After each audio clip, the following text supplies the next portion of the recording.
Hello everyone. I, Ms. Bhavna Danesh Munod, welcome you all in Agricultural Development Trust, Shardabai Pawar, Mahila Arts, Commerce and Science College, Sharda Nagar, Baramati. Good day, dear students. Last period we studied about demand analysis and elasticity of demand. Now we come to a new chapter, that is supply analysis. And law of supply is also same important as law of demand, children. So the study of supply is as important as the study of demand. Supply is also a fundamental economic concept that describes about the total amount of a specific good or service that is available to a seller. So the total amount of goods and services available for sale at any specified price is called as supply, children. Whatever goods which are available at price, that is called as supply. So concept of total output, stock and supply. So what this means? Total output says stock and supply. So first we'll see what is total output. Now output is produced in the process of production. Total output can be defined as the sum total of the quantity of the commodity produced at a given period of time in the economy. So production leads to consumption. So in this process of production, inputs are converted into output or final goods. Simple way, children, output means what? The final goods. Now the thing, what is final good, children? Now we all know for production process what is required? Raw material. Yes or no? Raw material is required for where? Production process. So that raw material is input, children. And whatever conversion of raw material into finished good, it is called as output. For example, I will tell you simple example, like say for furniture, the raw material is what? Wood. So that wood converted into furniture, it is called as output. Whatever the finished goods is coming, the final goods is coming, it is called as output. Now second come to stock. Now stock, we all know, preserving things. Stock is a place means what? We preserve the things. Stock. So stock is what? Stock is the total quantity of a commodity available for sale with a seller at a particular point of time. So it is also called as potential supply. It is also called as source supply. So by increasing production, stock can be increased. Without stock, supply is not possible. So normally stock will exceed what? Supply, and it is fixed and inelastic. So in case of perishable goods such as milk, fish, etc., stock may be equal to supply. So on the other hand, for durable goods such as furniture, garments, etc., stock can exceed the supply. Means what, children? They have told that without stock, supply is not possible. Naturally, that is natural thing. See, when we have stock of goods with us, we can supply the things. Like for production process, say, suppose now say example, in a factory, say you have told 100 boxes of Parle-G biscuits, say suppose example you are producing, say 100 boxes. But the requirement is more. Suddenly an emergency comes and whoever customer is there, he asks for 200 boxes of Parle-G. But what will happen? If you don't have a stock, immediately you cannot give him. So that will be a loss. So it's naturally when order has come 100 boxes, extra 50 boxes the producer should make and keep as a stock. So in future case, children, that production process will be required in the form of supply. So that is called as potential supply. And normally stock exceeds supply, means what? Stock will be more compared to supply. It is inelastic. Supply is what? Fixed and inelastic. In case of perishable goods like milk and fish, we cannot keep stock, children. Stock will be less. But goods which are long lasting, which are durable, which will not wind up easily, those stocks like garments, say, anything, furniture, say, that will be long lasting, and then your stock will be more rather than the supply. For what? Durable goods. But for perishable goods, children, stock will be less. So this we studied about what, children, regarding output and supply. Stock also we studied. Next we will study about really what is a supply. So supply is what?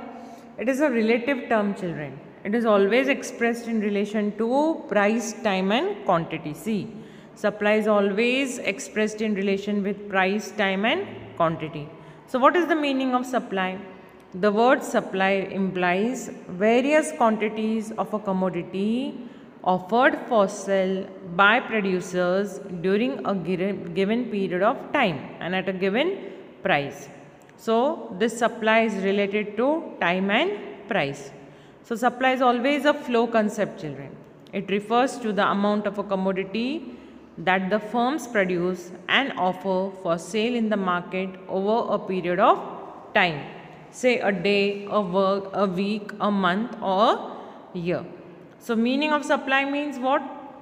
Whatever commodity, say whatever quantities of commodity we are offering for sale by producers during that particular year. Say particular year we are sending some goods to whom? In the market, supplying the goods to the market, say in the year 2021. So we are accepting, who is expecting? The producer who has sent the goods to the market thinks that the sale of that product will be there immediately in that particular year at whatever price he has been mentioned. So this is called as supply. So supply is always related with time and price, children. So supply is always a flow concept. It is a continuous. It refers to the amount of a commodity that the firms produce and offer for the sale in the market of a period of time, say a week, month or year. Now see, you can see over here, children, two pictures you can see. So the one picture is showing about what? Stock. How stock we can say? These are mango trees. So mangoes are collected and kept in a basket, that is called as stock. After that, when the collection has been done, this stock is packed and then sent it in the market, that is called as supply. See, the person is selling the mangoes, that is called as supply of that particular product. So in short, stock is what? Keeping the goods, packing up them and then sending it to the market, that is called. Why? That whatever mangoes they have kept as storage, they should earn money. So the mango stock will be released in the market for sale of goods, that is called as supply, children. So this diagram tells us what is stock and supply.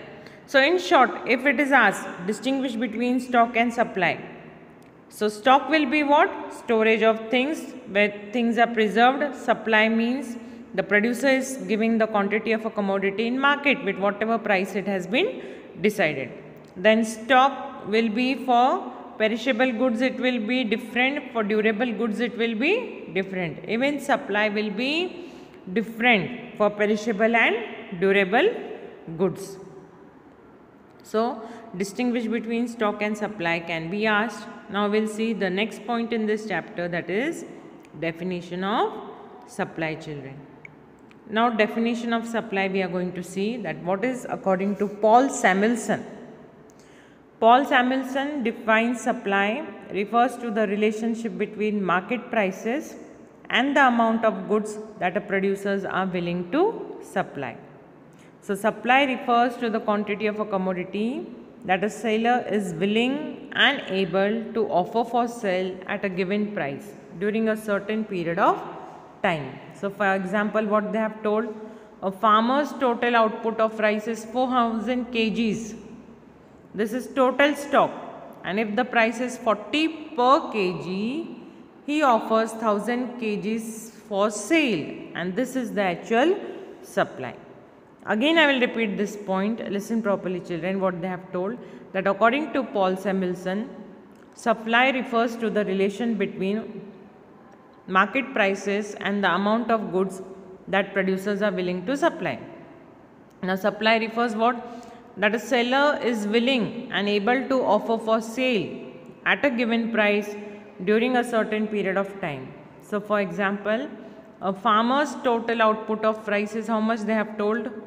4,000 kgs. Output means what? Whatever is planted in his farm regarding rice crops. So that total collection is how much? 4,000 kgs, children. that is his total stock now at present, and the price is 40 rupees per kg of rice. So what he does, 3000 kgs he kept as stock and 1000 kgs he released in market for sale. This is actual supply. See stock how much it came? Why I am telling 3000? Because they have clearly told that he offers 1000 kgs for sale, and this is the actual supply. So 40 per kg rice has been distributed as for 1000 kgs for sale in the market, that is called as supply. Now what is supply schedule? We will see, children, our next point, that is supply schedule. Now supply schedule is a tabular representation of the functional relationship between price and quantity supplied of a particular commodity. So we have in that same individual supply schedule and market supply schedule. Now what is individual supply schedule? We will see, children. Individual supply schedule. Individual supply schedule refers to a tabular representation showing various quantities of a commodity that a producer is willing to sell at various prices during a given period of time. So individual supply schedule refers to what? Tabular representation showing various quantities of a commodity that a producer is willing to sell at various prices during a given period of time. Now this thing we will see in the diagram, children. We will see in the diagram. Table 4.1, if you can see. See table 4.1, what it shows? Individual supply schedule. So in that two columns are mentioned: price of commodity X in rupees per kg, supply of commodities X in kgs. So for 10 rupees 100 kg of supply has been demanded, for 20 rupees 200, for 30 300, and for 40 400, and C for rupees, and for rupees 50 rupees 500. So for 10 100, 20 200, 30 300, 40 400, 30 300, and 50 500. So if you can observe, children, over here, for rupees 10 100 kgs, but as the price increases, say from 10 to 20, say, see, can you see over here? The price has increased from 10 to 20, 20 to 30, 30 to 40, and 40 to 50. So when price increases, the supply also increased. We can see it through this table, individual table. So what this table tells us, that at rupees 10, like we explained the table, at rupees 10, the functional relationship between price and quantity supplied of a commodity we have seen. So the lower the price of the commodity was, lower the quantity was supplied of commodity, and vice versa. Higher the price of a commodity, higher it will be supplied. So we have seen in the following table that at price 10 rupees, children, supply was lowest at 100 kgs. But as soon as the price increased from 10 to 50 rupees, the quantity supplied also increased. So it was at highest 500 kgs. So individual supply curve is a graphical representation of individual supply schedule. And see, you can see the diagram over there, individual supply, quantity supplied in kgs, figure 4.2. Now we will see how it is plotted. So on x-axis we have seen, children, see over here, we can see through the diagram properly. On x-axis we plotted quantity supplied in kgs, and for y-axis we plotted price in rupees. So if we can see, for 10 rupees, see 100 it has been plotted, for 20 200 as according to the table it is marked, for 30 300 it was plotted, for 40 400, and from 50 it was 500. So what you can see in this diagram over here, as the price has been increased, children, from 10 to 50, the price increases from 10 to 50, supply also increased from 100 to 500. See, so that's why the supply is going, whatever the supply arrow, if you can see over here, children, the supply arrow over here is going or moving in upward direction. That means the price increases, the supply also increases. So this relationship like between price and quantity supplied of supply is a direct relationship, children. Direct. Why direct? As price increases, supply also increased. Price decreased, supply decreased. That is called as a direct relationship between price, quantity supplied and with supply. So here figure 4.2, quantity supplied is shown on the x-axis and price on the y-axis. Supply curve SS moves upward from left to right, indicating a direct relationship between price and quantity supplied. Now the next point, children, we will see, that is market supply schedule. Now what this market supply schedule will tell us, it refers to a tabular representations, means a table is also there, which will be more in explanation better. That is a tabular representation showing different quantities of commodity which all producers are prepared to sell at different prices at a given period of time. So market supply schedule refers to a tabular representation, children, showing different quantities of commodities which all producers prepare to sell at different prices and at a given period of time. Now next point, like tabular representation of market supply schedule, we will see, children. See, from this diagram we will study, as we have studied in law of demand also, market supply schedule, children. If you have remember regarding law of demand also 3 columns were made. Same over here, table 4.2 will tell over here. See, price we have, price of commodity in rupees. Then quantity supplied in kgs, we have A, B and C. 3 types of sale are there. And then the 3 types of sale are added, that is A plus B plus C. So for 10 rupees, see, first sale of product was 100, then for B it was 200 and for C it was 300, children. Then we added this 100 plus 200 plus 300, that is 600 will be your market supply. Then for 20 rupees, 200 it was the seller A, 300 it was, and for seller C it was 400. So A plus B plus C it was 900. That is for 30 price rupees, 200, 300, 400, the total we added for market schedule, it was 900. Then for 30 rupees, 300, 400 and 500. So the total seller supply added is 1200. So 40 rupees, children, if you can see, different types of sellers are there, A, B and C. That is for 40 rupees, 400, 500, 600 and 1500 total. And for 50 rupees, children, if you can see, 500, 600 the B seller and the 700 for the C seller. So the total selling of for 50 rupees was how much? 1800, and then according to that the graph has been plotted. Now we will come to graph. So market supply curve has also been drawn. Quantity supplied over here, it has been mentioned 300, 600, 900, 1200, 1500, 1800. Then price has been mentioned 10, 20, 30, 40, 50. So quantity supplied schedule is there, and the supply curve over here you can see it is showing in upward direction.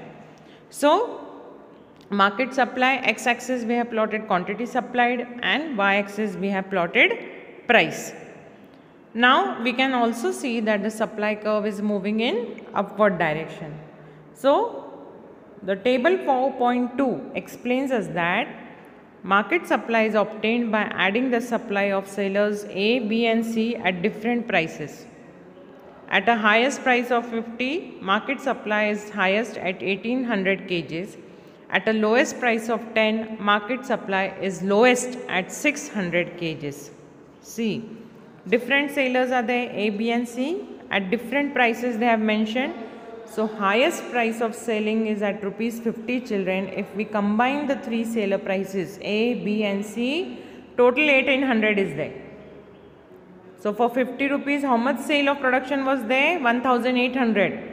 And for 10 rupees, how much sale was there? 600.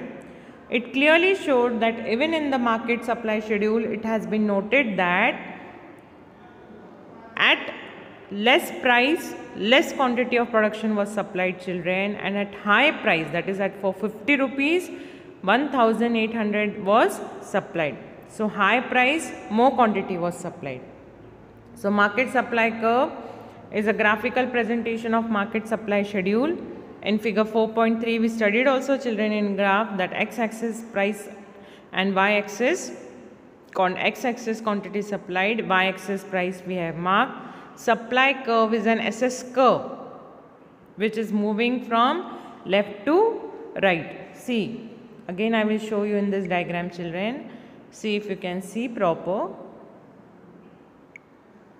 that supply curve is moving in upward direction from left to right. Upward direction.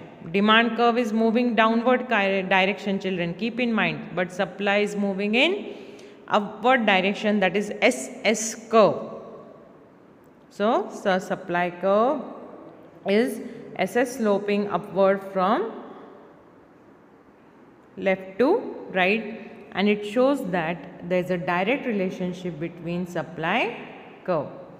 So this we studied about the supply curve, the relationship between price and quantity demanded, children.